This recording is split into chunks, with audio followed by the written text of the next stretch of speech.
aqui encarnados, muitos desencarnados conosco, buscando, né, esse ideal que aprendeu, né, de buscar em Jesus os presídios, as informações que a gente precisa para alcançar a necessária mudança que a gente precisa, né? Então, é um prazer a gente contar essa casa, a gente agradece o convite, né, e que Jesus possa nos abençoar e nos fortalecer na questão da nossa mudança íntima, que não é algo muito simples de realizar, não é algo muito fácil de realizar, dado que muitas das vezes nós carregamos problemas, vícios, defeitos milenares. E é muito complexo a gente conseguir tirar defeitos que muitas das vezes nós acalentamos com prazer há milênios. Então, que a gente possa também entender que é uma luta que a gente precisa empreender, mas sem desespero, né? Sem conflitos, porque quando Kardec insere no Evangelho o verdadeiro espírita ou cristão, que é a mesma coisa, o verdadeiro é aquele que se esforça para domar as más tendências e vencer as inclinações más. Então a nossa transformação passa primeiro pelo esforço. Então cabe a nós, a cada um de nós, esse esforço. E esse esforço vai partir da nossa vontade. Alguns se esforçarão mais, outros menos, outros quase nada, mas todos, né, buscamos nos esforçarmos, porque aqui estamos para buscar esses recursos que Jesus nos oferece, né? E a página começa a nos dizer que se a gente não realiza aquilo que a gente tem de informação, se a gente não realiza em nós, né, se esforçando por essa mudança das informações que Jesus nos traz, os recursos que Jesus nos oferece para trilharmos um caminho de luz, porque para isso fomos criados, e para isso Jesus veio até nós, para nos delinear, para nos mostrar que é possível caminhar de forma mais linear, mais direcionado ao objetivo, ao alvo, que é a nossa perfeição. E Ele nos aguarda, né? Então, se a gente não luta por realizar essas mudanças, a gente está crendo em Jesus em vão. É vão a nossa crença em que Jesus é, por exemplo, o nosso guia e modelo, né? Jesus é o nosso governador planetário. Nas outras religiões, que Jesus é Deus, que Jesus é o Espírito mais puro que existe, que Jesus é aquele que salva. Se nós não lutarmos com ardor por essa mudança, a crença nele é em vão. Porque a gente perde tempo precioso de evolução, né? Mas alguns dados, né, de como começou essa nossa cultura do Natal de hoje, né? Como isso começou, como nós costuramos, começamos a realizar esse tipo de comemoração, né? Alguns estudiosos dizem que essa data do dia 25, ela não existia. Ela não existia. E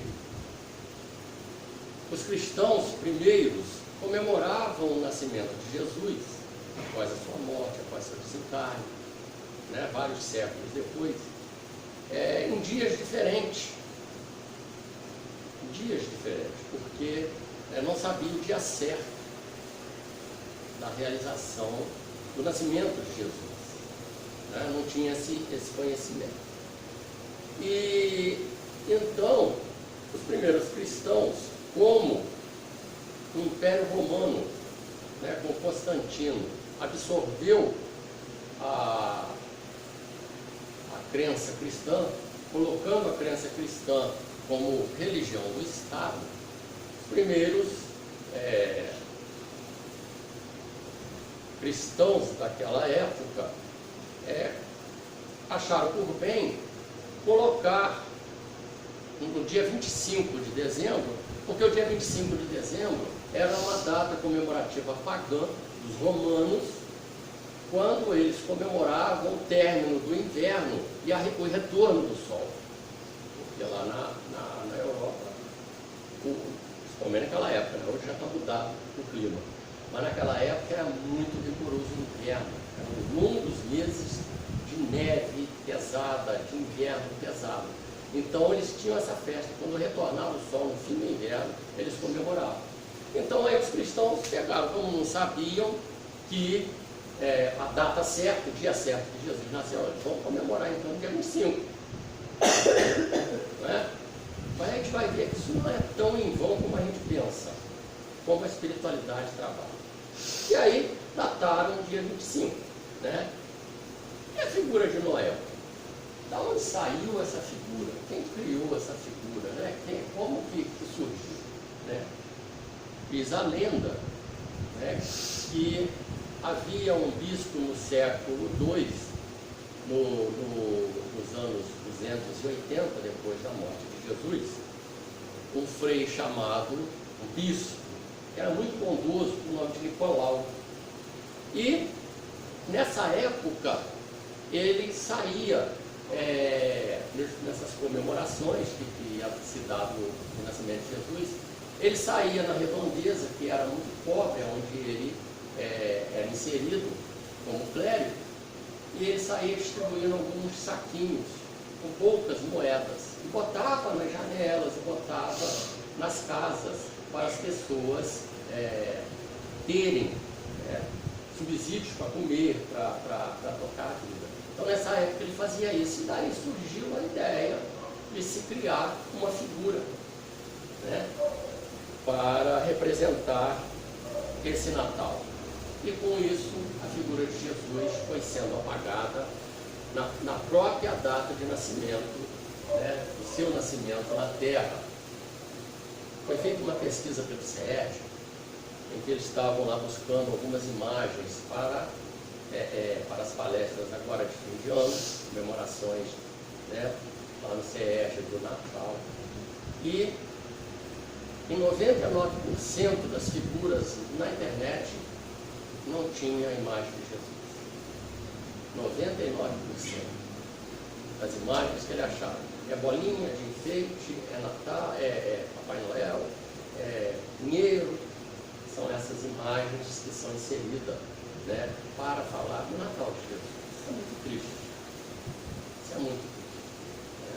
E a gente tem que ter um cuidado muito grande, porque isso vai apagando a figura de Jesus. E apagando a figura de Jesus, apaga-se a sua história. Apaga-se o seu ensinamento. Então, a gente tem que ter muito cuidado com isso, né, para que isso não aconteça. Né? E os enfeites, como é que surgiu? Né, que a gente usa hoje? Dizem também os estudiosos de uma lenda de Martim Lutero. Conta-se que ele, numa noite muito estrelada, mas de muito frio, ele saiu ao redor da casa onde ele morava, na Alemanha, e ele viu os pinheiros recobertos de neve no bosque que ele caminhava, e o céu muito estrelado, e ele achou aquela paisagem muito bonita.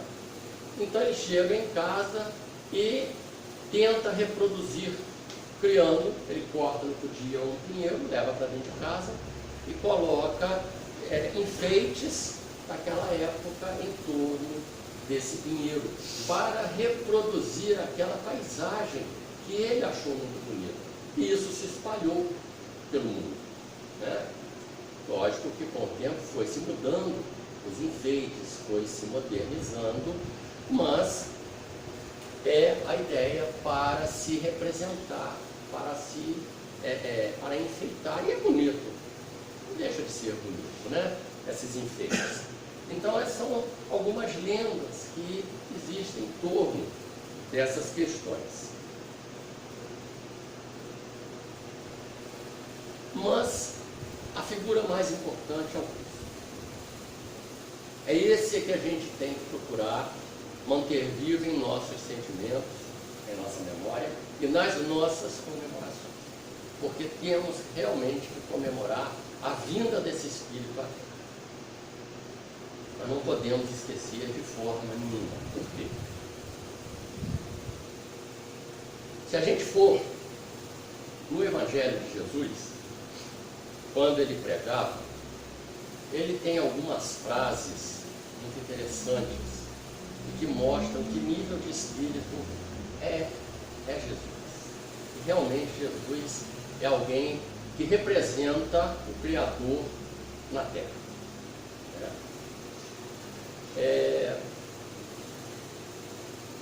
Ele diz assim: eu sou o caminho, a verdade e a vida. E ninguém vem ao Pai senão por mim. Então, isso é uma frase muito forte de Jesus, muito interessante, porque com que espírito pode, com que moral Jesus pôde se expressar dessa maneira, numa época em que o Sinédrio comandava o mundo da Palestina, numa época em que o Sinédrio ditava as ordens religiosas e políticas junto com Roma naquela região. E Jesus diz aí que ele é o representante de Deus na terra, com essa frase: eu sou o caminho, a verdade é a vida, e ninguém vem ao Pai senão por mim. Ou seja, senão pelos seus ensinamentos, e não que ele tenha morrido na cruz para tirar nossos pecados. Isso não tem como ser, porque não tirou o pecado de ninguém.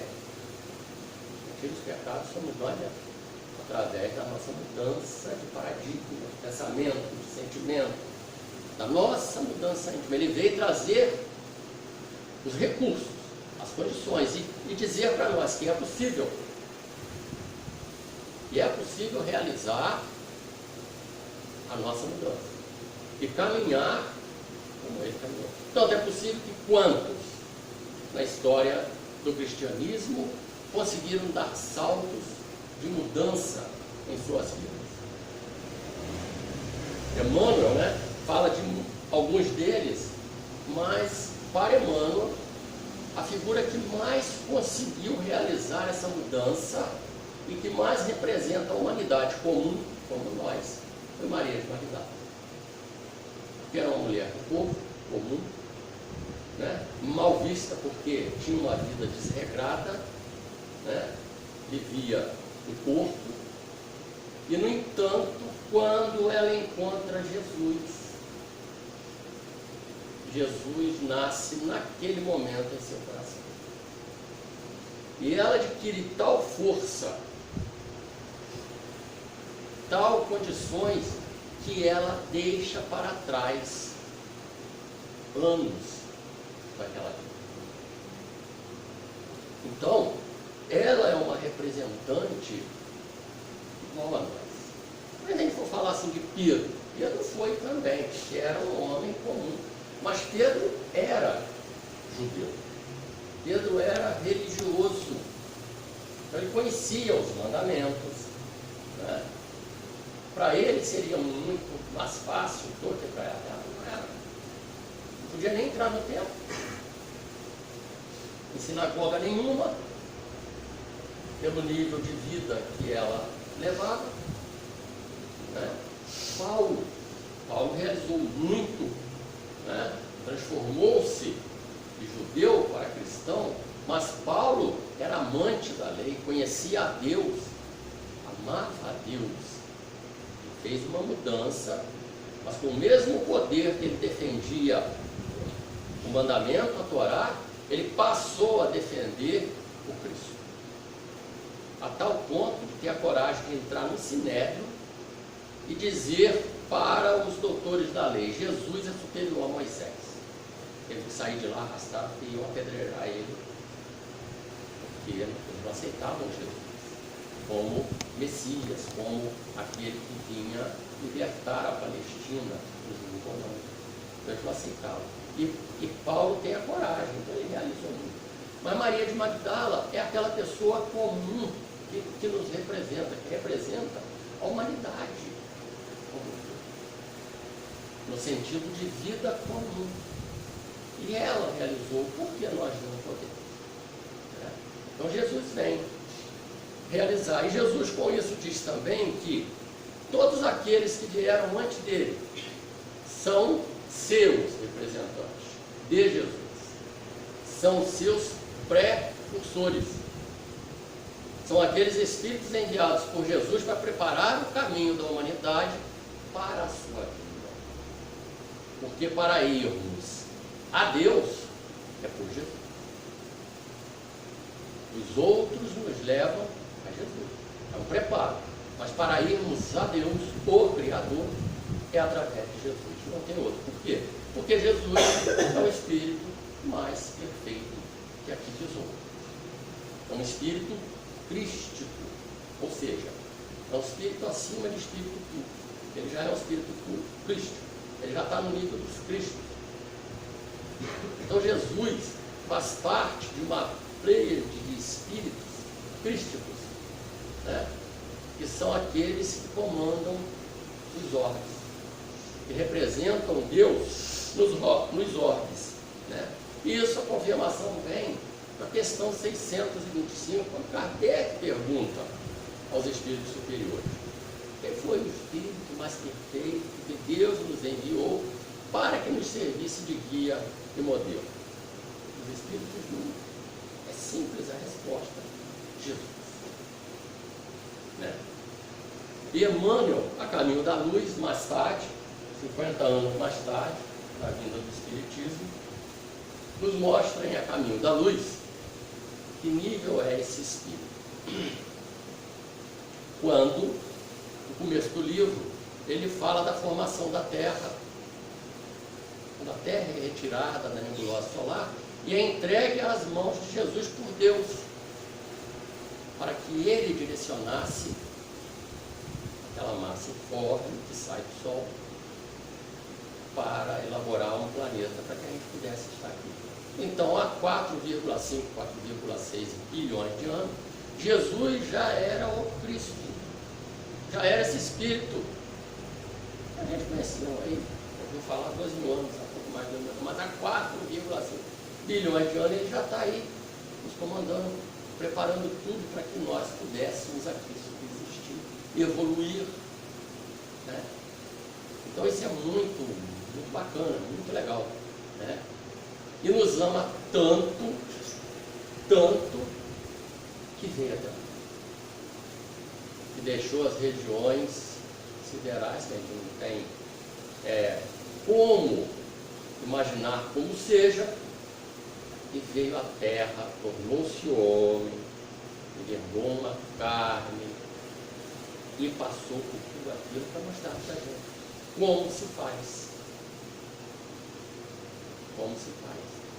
E tem outras frases de Jesus interessantes, como quando ele diz assim: eu vim fazer a vontade daquele que me enviou. O meu evangelho não é meu, mas daquele que me enviou. Eu vim dizer aquilo que eu ouvi de meu Pai. Eu vim falar aquilo que meu Pai me ensinou. Então são frases que nenhum outro disse, nenhum outro conseguiu realizar tais colocações, tal a interação, né, que levou Jesus a dizer: eu e o Pai somos um. Ou seja, ele estava tão integrado em Deus, né, que ele pôde falar que ele e Deus era um no sentido de comunhão, não a mesma pessoa. É isso que eu estou falando, não. em sentido de comunhão, de integração com Deus. Ele sabia tudo que Deus queria que ele fizesse e fez. E fez. Né? Então, é esse Jesus que a gente precisa reverenciar. Respeitar. Profundamente respeitar. E o respeito passa por não crermos em vão. Como nos diz a página. Porque é um espírito que não precisava passar por nada daquilo e veio aqui. Pelas nossas imperfeições, pela nossa dureza de coração, passou, ele sabia que ia passar. Ele sabia o meio que estava se metendo. Como, por exemplo, a gente ir num meio difícil, numa guerra, você está sujeito ao quê? A tiro. Né? Então Jesus sabia o que ele ia passar e veio assim mesmo. Né? Para nos mostrar o caminho. E a gente, muitas das vezes, como humanidade, falando como humanidade, mas aqui já estamos buscando. Isso já é muito importante. Se a gente já está querendo aprender, querendo buscar, é porque a gente quer algo mais. A gente já não quer mais ficar no terra a terra, presos à lama do solo terreno. Mas nós já queremos alçar as estrelas. Então, Jesus é esse subsídio para nós. Né? E aí, Jesus tem algumas outras frases. Essas eu anotei, porque vai dar a dimensão, né, da diferença desse nosso Natal que a gente cultua hoje para o que Jesus espera de nós. Qual seria essa lembrança do Natal de Jesus? Como reverenciar esse Natal de Jesus? Olha só o que ele diz. Antes da festa da Páscoa, sabendo Jesus que chegara a sua hora de partir deste mundo para o Pai, tendo amado os seus próprios, os discípulos, que estavam no mundo, amou-os até o fim. Enquanto corria a ceia, já tendo o diabo lançado no coração de Judas Iscariotes, filho de Simão, para que o entregasse, sabendo que o Pai lhe deu todas as coisas nas mãos e que ele viera de Deus e partia para Deus, levanta-se da ceia, depõe a veste e, tomando um pano de linho, cingiu-se. Então, jogando a água na bacia, começou a lavar os pés dos discípulos e a enxugá-los com o pano que estava cingido. Essa passagem está em João, capítulo 13, versículo 1 ao 5. E o que é que isso, então, representa aqui para nós? Como a espiritualidade nos diz que nós precisamos espiritualizar todas as ações e todos os ensinamentos de Jesus para que a gente entenda o seu intuito, para que a gente entenda o que ele queria. À época, para demonstrar humildade, era uma forma usual em que as pessoas se despiam das suas vestes e cingia-se com um pano de linho muito simples para se igualar às pessoas abaixo dele. Isso era um costume da época. Então Jesus depõe a sua veste, que é uma representação, já começa a mostrar essa humildade, porque ele se iguala a seus discípulos e se coloca, quando ele lava os pés, abaixo deles. Para que Jesus fez isso? Demonstrar humildade. Mostrar humildade perante aquele que está falando: eu sou igual, vocês são igual. Vocês são iguais a mim. Então, é esse exemplo que Jesus quer dar nessa passagem. como nós precisamos agir com a nossa semelhança. Jesus quer que nós saiamos lavando os pés das pessoas nessa data. Não é isso. Isso é literal. Mas Jesus dá uma demonstração de humildade. E quão é difícil sermos humildes. Principalmente quando alguém pisa no carro, né? Como é difícil a gente agir com humildade. A maioria das vezes, né, reagimos com orgulho. A maioria das vezes. Né? Nós agimos com orgulho, querendo colocar a pessoa no lugar dele, querendo se sobrepor. Não, cara, você está falando de mim. Tá? Né? A gente quer se sobrepor, porque mexe com o nosso orgulho, fere o nosso orgulho. Né? E Jesus, não. E se a gente for olhar, Jesus dá dois exemplos extremos, um na sua chegada e outro na sua partida.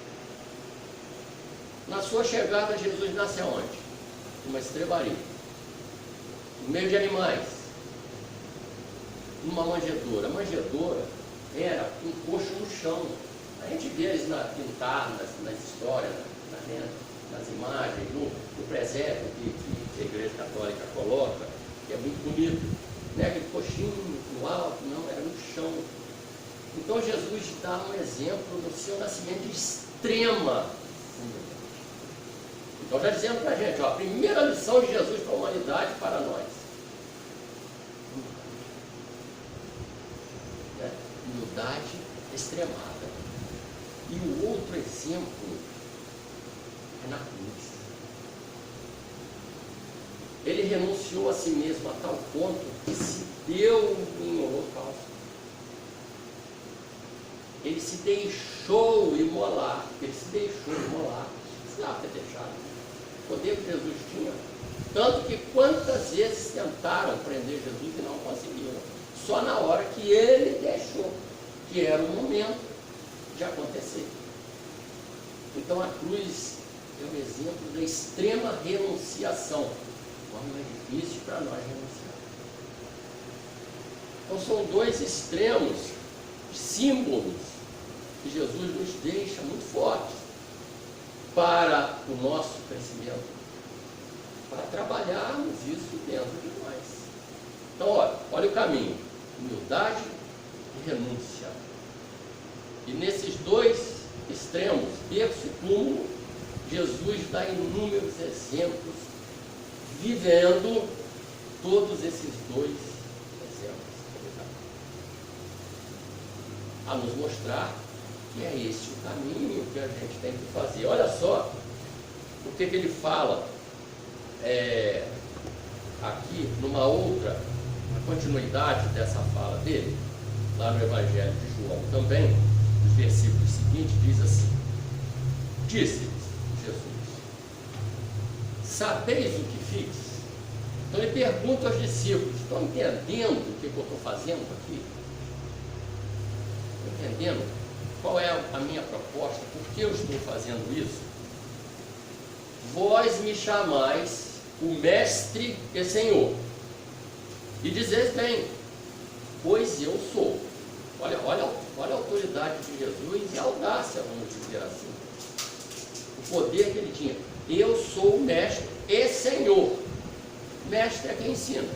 Senhor é quem? Não é quem manda? Né? Mas, portanto, se eu sendo Mestre e Senhor, lavei os vossos pés, também vós deveis lavar os pés uns dos outros, pois eu vos dei o exemplo para que, assim como eu, façais vós também. Mais uma vez eu pergunto, é para nós ficarmos lavando os pés dos outros? Não dessa maneira usual, cultual. Não. Mas quando uma pessoa precisa da gente, qual é o nosso comportamento? Qual deve ser? Cristão. Fazeis vós também o que eu fiz. E aqui está toda a extensão da sua vida, fazer o que ele fez. Fazer. Esse é o Natal de Jesus. isso que Jesus espera de nós. Porque somos todos da sua família. Do marginal mais vil ao mais santo aqui na terra, somos da família terrena. Estamos subordinados à autoridade de Jesus. Então Ele nos ama igualmente. Ele nos ama igualmente. Por que é que Ele disse que Paulo era o vaso escolhido? Porque Ele sabia que Paulo ia mudar. Ele confiava em Paulo, como Ele confia em nós. Então, Jesus vê adiante, e vê aquele marginal hoje, amanhã ele vai ser alguém que vai fazer parte do trabalho de Jesus. Muitas das vezes é difícil da gente captar isso, porque a gente é imediatista, a gente não tem visão de futuro, nem de passado, a gente está preso aqui, nesse presente, que a gente não tem esse conhecimento de causa, mas Jesus tem. Jesus sabe quem vai ser, o que vamos ser amanhã. Então Ele confiou, Ele confia em nós, porque nós somos a continuidade da realização do Evangelho na Terra. Somos nós. E Ele confia esse trabalho em nós. Ele não manda ir de pregar o Evangelho do Reino, ou seja, a boa nova, mensagem de Deus. E a gente vê com essa fala de Jesus que, na realidade, o Evangelho é de Deus. O Evangelho que Jesus pregou aqui na Terra é pregado no universo, não é só na Terra. Na Terra é pregado o Evangelho universal no nível evolutivo do planeta Terra. Mas em qualquer orbe do universo, é esse Evangelho de amor que é pregado. Porque esse Evangelho é divino. Eu vim dizer o que meu Pai me mandou falar. Então é de Deus. Jesus veio trazer a informação. A gente fala que é dele, não tem problema. Mas na verdade é o Evangelho universal. O que a gente aprende aqui com Jesus, aonde a gente for, nós vamos aprender em níveis mais altos. O Emmanuel dá uma informação para a gente, eu não vou lembrar o livro agora. Desculpe, eu não gosto de falar, gosto de lembrar o livro, a lição. Mas ele tem uma mensagem que ele diz que ele participar porque está encarnado agora, né? Participar em desdobramento. Mas na época que ele escreveu, ele disse que ele participava de um grupo no mundo espiritual da Terra, de estudo do Evangelho mesmo, do Evangelho. É um fato evangelho que a gente estuda aqui. E ele disse que ele se sentia como um troglodita no meio daqueles. Então lá estava Paulo, Vicente Paulo, espíritos de alta envergadura e outros de outros planetas que vêm para cá para ajudar. E ele se sentia então atrasadíssimo no entendimento desse mesmo Evangelho. Então se é a prova de que, né, o Evangelho é de acordo com a nossa evolução, mas é o mesmo. O mesmo Evangelho. E ele cita isso, ele ficava, ele ia para lá para aprender e se sentia muito diminuído, tal nível no planeta Terra.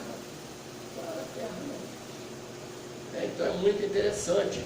E aí Jesus fala isso para a gente, então façais vós também, não é para a gente, já porque podemos. Não é mais para nós, principalmente para nós, espírita, desculpa que Jesus é Jesus. Muitos já provaram que nós podemos, pessoas comuns, realizar. Depende de nós. Questão 909 do Livro dos Espíritos. Kardec pergunta para os espíritos, né, se nós poderíamos vencer os nossos vícios, as nossas defeitos, as nossas dificuldades, com algum esforço. Os espíritos respondem, é claro. Com muito poucos esforços, e com poucos esforços vocês fazem. Nos mostrando que a gente não se esforça muito, principalmente aquele que a gente, efeito que a gente gosta, que a gente ainda, né, tem alguma predileção. Esse é difícil mesmo de tirar, porque a gente gosta. Então se a gente não entender, mudar nosso modo de pensar, né? Porque primeiro a gente muda a cabeça para depois a gente mudar o sentimento. Primeiro a gente tem que entender que tem que mudar. Primeiro a gente tem que colocar no consciente, no intelecto, que não é mais daquele jeito. Eu não posso mais ser desse jeito. Eu não quero mais ser desse jeito. Aí começa o trabalho. E aí começa o nosso trabalho de mudança. Né? É como doente, como viciado. Se ele não entende que ele é viciado, doente, ele não muda. Nós também, se não entendemos que nós somos doentes espirituais em determinados setores da nossa vida, vamos mudar. Porque se a gente não entende que é doente, que aquilo está errado, como vamos mudar se a gente não acha que é errado, acha que é assim? Entendeu? Então a gente precisa, né, mudar os nossos paradigmas. E como a gente faz isso? Fazendo esse paralelo entre nós e Jesus. Não é ele que é guia e modelo? Não é ninguém, não é eu, né? Não é Paulo, não é. É Jesus. Jesus é o Espírito mais perfeito que pisou na Terra. Então ele é o nosso guia e modelo. Os outros, tem muita coisa que a gente pode realmente, né? Como, por exemplo, eles tiveram força. Como eles tiveram força? Porque eles quiseram. Isso é um exemplo, a gente pode seguir. Mas em termos de como agir, é Jesus. Primeiro é Jesus. Tudo que está fora do que Jesus realizou e falou, aí a gente tem que botar um ponto de interrogação. Né? Então é a ele que a gente tem que se direcionar. Como eu vou agir? O que faria Jesus nos meus passos? Nessa situação que eu estou, Jesus agiria. O Evangelho tem resposta. Jesus tem resposta para nós.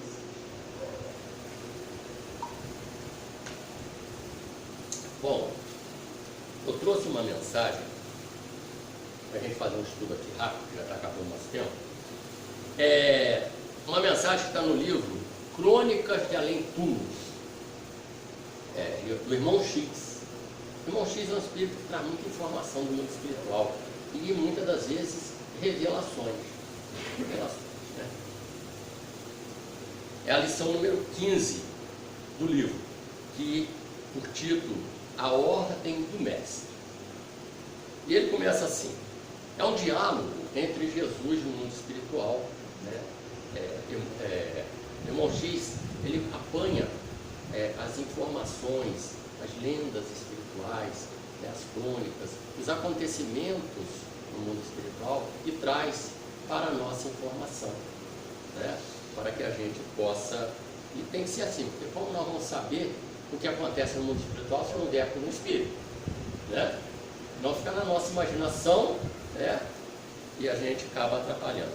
E aí começa assim: avizinhando-se o Natal, havia também no céu um rebuliço de alegrias suaves. Os anjos acendiam estrelas nos cômoros de neblinas douradas e vibravam no ar as harmonias misteriosas que encheram um dia de encantadora suavidade a noite de Belém. Os pastores do paraíso cantavam, e enquanto as harpas divinas tangiam suaves cordas sob o esforço caricioso dos zéfiros da imensidade, o Senhor chamou o discípulo bem-amado ao seu trono de jasmins, matizados de estrelas. O discípulo bem-amado do Evangelho é João. Então ele chama João para esse diálogo com ele. Ele queria informações do planeta. Jesus queria informações do planeta, né? Então aqui, irmão X colocando de forma poética, né? Mas trazendo-nos essa informação. A primeira aqui que a gente vê é o seguinte: ele vai demonstrar aqui que o ano de nascimento de Jesus está errado. Só que o que importa é o nosso sentimento nesse momento. Nosso sentimento. Então, a título de cultura e informação, na realidade ele vai mostrar para a gente aqui qual foi o ano que Jesus nasceu de verdade, né? Mas o que importa é a gente ver o sentimento que gera nessa época, porque chega no mundo espiritual essa nossa mudança de sentimento nesse momento. Isso tem um porquê. Isso tem um porquê. E ele continua. O vidente de Pátimos não trazia o estigma da decrepitude como dos seus últimos dias entre as espórades. Na sua fisionomia pairava aquela mesma candura adolescente que o caracterizava no princípio do seu apostolado. João, deixa eu botar a ordem, estou aqui com dificuldades, casa dele. João, disse-lhe o mestre, lembras-te do meu aparecimento na terra? Recordo-me, Senhor. Foi no ano 749 da era romana, apesar da arbitrariedade do frei Dionísio, que colocou erradamente o vosso natalício em 754, calculando no século VI da era cristã. O frei Dionísio viveu dos anos 479 até o ano 540 e pouco. Então, no ano 532, o frei Dionísio fez vários cálculos para calcular a Páscoa e fez o cálculo do nascimento de Jesus. Né? E foi colocado nesse ano como o nascimento de Jesus de 754. Mas algumas informações dos evangelhos, Lucas e Mateus, nos informam. Lucas fala que Jesus nasceu no 15º ano do reinado de Tibério César, que substituiu Augusto. Só que o que o frei Dionísio não levou em conta foi que Tibério César tomou posse 4 anos antes da morte de Augusto e reinou um tempo ao lado dele. E Augusto morreu no ano 754. Então ele botou o 15º ano dali para frente. Então deu a data dessa data. Mas na realidade foram 4 anos antes, que dá no ano de fundação de Roma, porque os anos naquela época, os eventos eram calculados, porque Roma é que dominava o mundo, era baseado nas festividades, nos eventos romanos. Né? Então, todo ano da fundação de Roma havia festejos e tal, e o frei Dionísio também coloca os eventos das comemorações de Roma e calcula do ano 754. Só que na realidade, Irmão X vem confirmar o que os estudiosos dizem, né, que ele nasceu 4 anos antes dessa data, foi em 749. Que até entre Lucas e Mateus há uma divergência. Porque Lucas fala que foi no 15º ano. Só que Mateus diz que Jesus nasceu antes da morte de Herodes o Grande, tetrarca. Morreu poucos meses depois do nascimento de Jesus. Ele morreu 4 anos antes dessa data. Então, na realidade, Jesus nasceu no ano de 749, fundação de Roma. Então, hoje nós estaríamos no ano de 2023, que veio em 2019. Né? Mas isso, para nós, não vai. Né? É só uma informação. O que importa é essa suavidade. É esse sentimento que a gente começa, vai aproximando essa época, a humanidade toda muda esse sentimento. E qual é o porquê disso? Qual é o símbolo disso? É esse momento que nós precisamos guardar, albergar em nosso coração, para que a gente consiga sentir isso o ano todo. Esse é o Evangelho, esse é o Natal que Jesus espera. Que a gente dê continuidade a esse sentimento, a essa mudança que a gente sente. Na mudança, e a atmosfera muda porque muda a nossa intimidade. Então a humanidade modifica então a atmosfera da Terra. Então olha o que isso diz para nós. Que nós podemos melhorar o mundo, que nós podemos modificar através dos nossos sentimentos. Então se a gente conseguir durante todo o ano agir ao nosso redor, com todos que nos cercam, com esse mesmo sentimento, com essa mesma fraternidade, olha a mudança do mundo aí. E chega essa suavidade, ou seja, essa transformação de atmosfera, né, gera ondas de fraternidade tão potentes, que chega no mundo espiritual, chega a Jesus, aonde ele está. O livro, eu acho que é Os Mensageiros, que fala, que é é escrito mais ou menos próximo do Natal, e André Luiz, eu acho, não tenho certeza, mas é André Luiz que fala, que a irmã veneranda nessa época, essa data de 25 mesmo, Natal, que a gente está comemorando, o nosso lar se junta a nós para fazer essas comemorações, e ela enfeita toda a cidade, com tudo natural, flores, mar, tudo natural, enfeitado, os bancos lá da praça, as luzes, tudo é voltado ao tema, tá? Então olha como é que modifica, o que importa é isso, e o que nos importa nesse símbolo do Natal, porque ele é um símbolo que nos mostra isso, que é necessário a gente cultivar dentro de nós esses sentimentos que a gente tem nesse momento, que muda mesmo, a gente sente que as pessoas ficam mais fraternas, e desejam bem para o outro, né? E por que então não sentir isso durante o ano?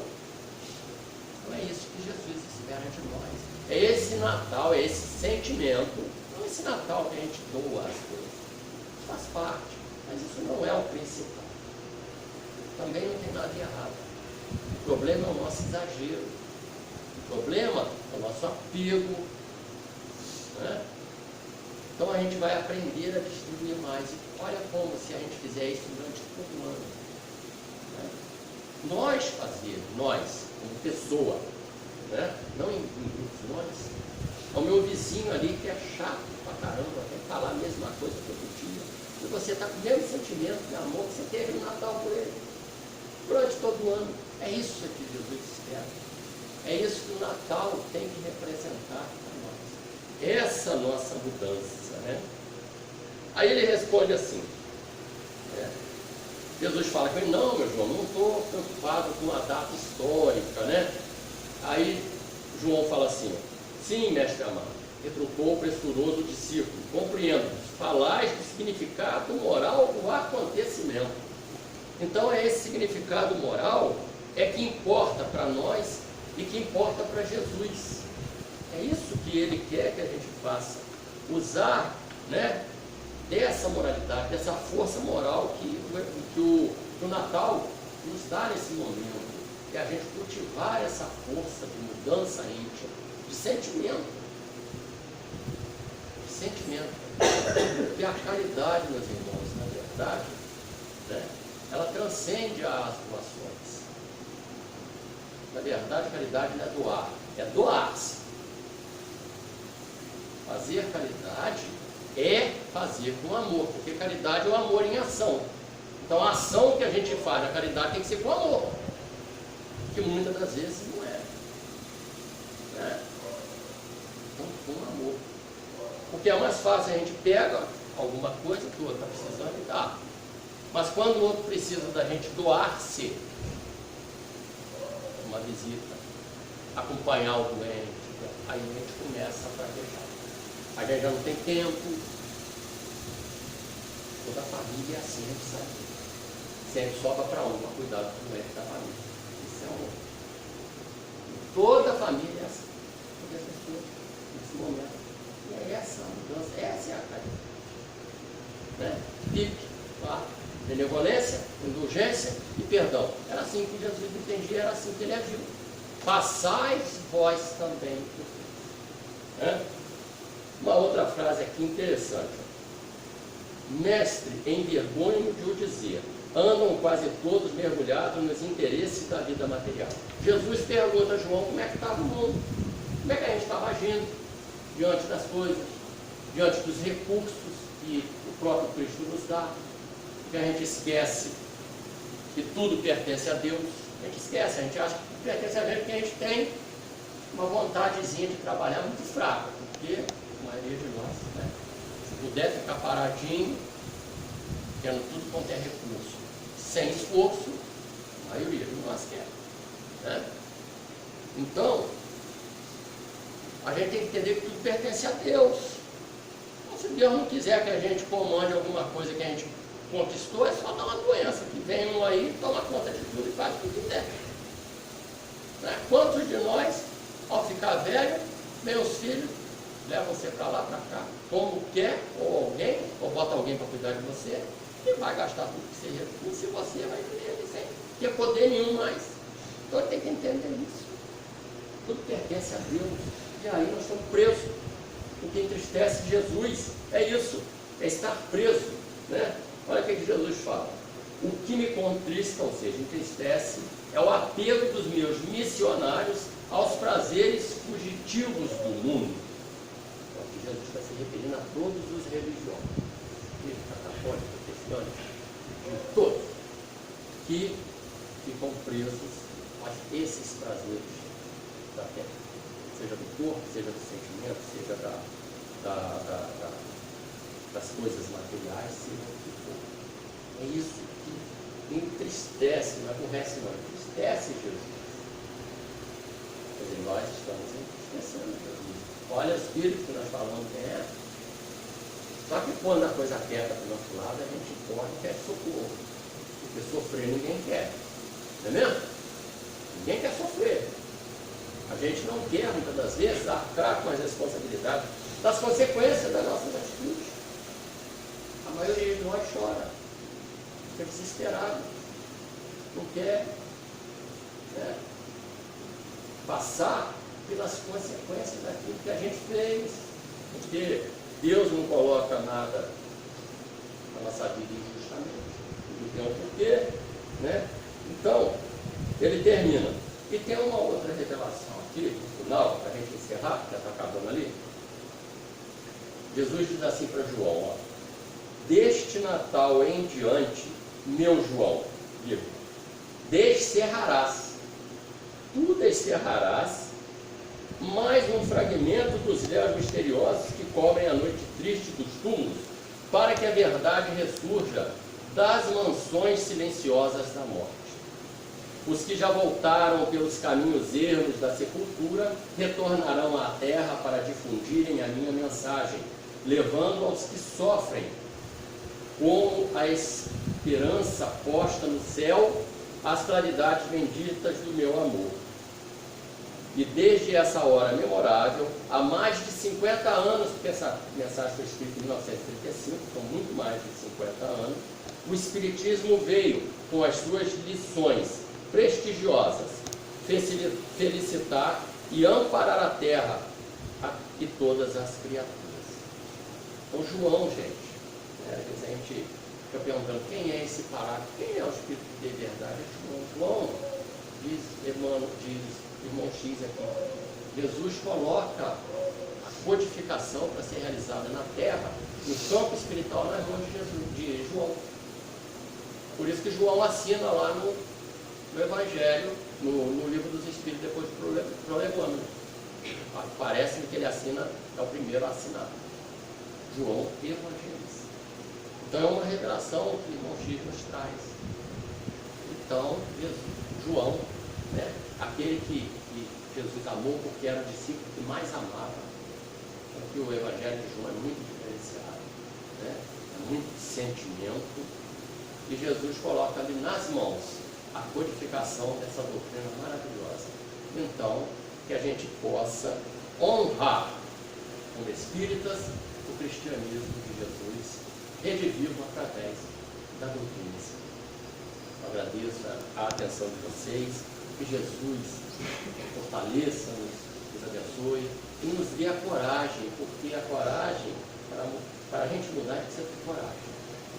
Então Jesus nos fortaleça a coragem para que a gente possa sair da nossa zona de conforto e alçar voo nas estrelas que nos esperam.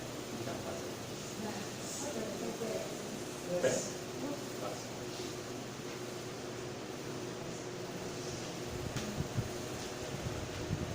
Então vamos elevar nosso sentimento, nosso pensamento a Deus, a Jesus, aos amigos espirituais, aos dirigentes desta casa amorosa que nos recebe,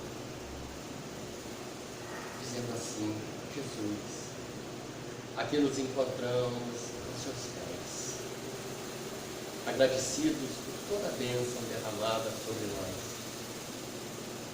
pelas energias irradiadas aqui neste ambiente, pelos seus trabalhadores incansáveis, lenindo as nossas dores nossas feridas, com o bálsamo salutar, dessas águas cristalinas do seu reino de amor. Nós, Senhor, que ainda nos embaraçamos no cipoal das nossas vidas pregressas, ainda acorrentados na lama do nosso passado, aqui, te reverenciando neste momento, nós pedimos que nos fortaleça. Já não queremos mais ser como ontem, Senhor, mas sermos amanhã melhor do que fomos hoje. Confiantes em Ti, no Teu amparo, nós temos a certeza que venceremos as próprias dificuldades. Por isso, damos graças a Ti por estar conosco, por nos amar incondicionalmente e nunca nos abandonar. Pedindo a Deus, nosso Pai Criador, por nós, que a Tua paz envolva-nos os sentimentos nessa noite memorável, que nós comemoramos o Teu nascimento aqui na terra, que possamos ter forças de sentir durante todo o ano que vem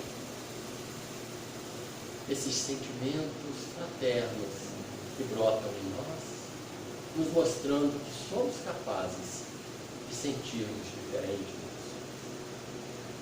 Muito obrigado, Jesus, por tudo que tem nos dado.